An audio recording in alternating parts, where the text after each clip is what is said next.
Hi guys, as you can tell by the sultry sound of my new voice, I have a pretty bad cold. So I figure this is a great time for me to test out the stabilization on the new FX30 that I have. I'll put it up against the A7IV and the little Sony ZV-E10. This way I can just play some music and not talk so much, right?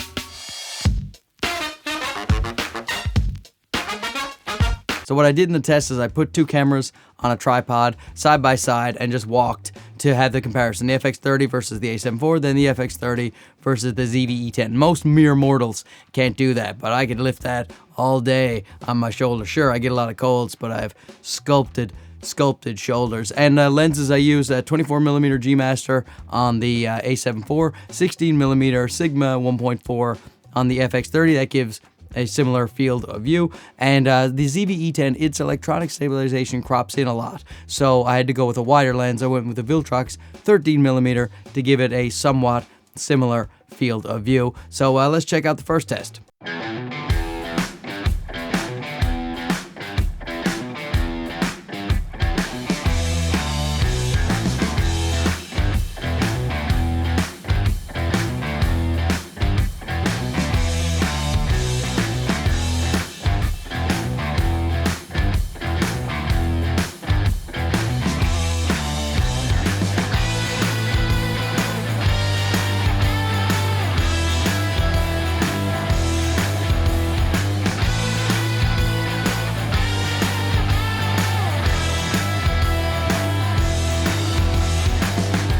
Now, I thought all three were pretty similar. The A7IV might be a hair better than the other two, and the ZV-E10 and the FX30. The electronic stabilization has come a long way, but there's actually one more mode in case you don't know, if you're new to the channel. All of these cameras, you can use the gyroscopic data, run it through Catalyst Browse or Catalyst Prepare, which is the paid version of Catalyst Browse that lets you do the 10-bit footage. You can run it through one of those programs and you will get gimbal-like footage without a gimbal, and just here's a sample of that.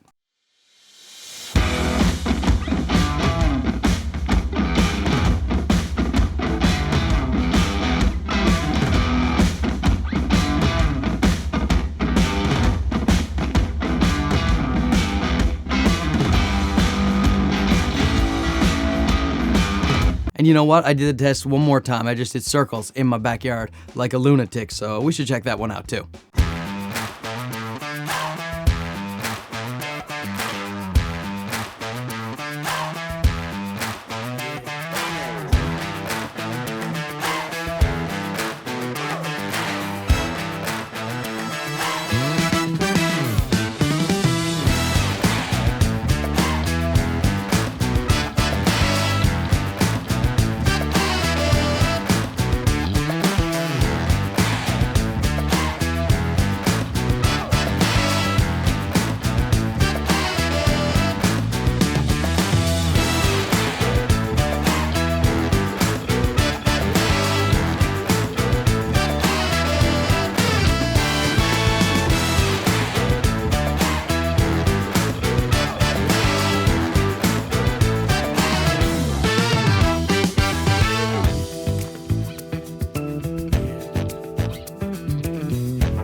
So pretty much the same thing. All the electronic stabilizations were pretty comparable to each other, with the A7IV maybe being the best by a slight margin. And of course, Catalyst Browse is the best thing that you can use if you want stable footage. Now, the thing is, I didn't buy the FX30 to use it as a vlogging camera or to use it as a handheld camera even. And it will do the job for you if you want to use it for vlogging or you want to take your rig handheld. But really, the ZV-E10, that is my vlogging camera. It's so light, it's so easy. And this Viltrox lens, while wide, you can get even smaller. That Sony 11mm 1.8. My goodness, that's just a joy to take around vlogging. I got the FX30 to be a companion to my A7IV when I want to shoot some real deal things and I want to have 2 angles with 10-bit footage and all the bells and whistles that come with good cameras with a couple of card slots that won't let me down in a professional situation. But a lot of people were asking about the stabilization, so here it is.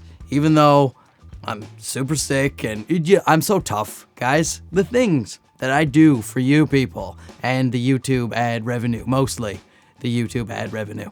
But I do have to say that all of the new generation cameras with the active stabilization combined with the IBIS is so much better than the previous Sonys like my A7 III or A7C, something like the A6600. These new cameras are leaps and bounds ahead of those things. Don't mock me, I'm sick. You're not supposed to make fun of the ill, but it leaps and bounds ahead of the old stuff. So I really like the way Sony is going with this, and I certainly use the cameras handheld all the time now.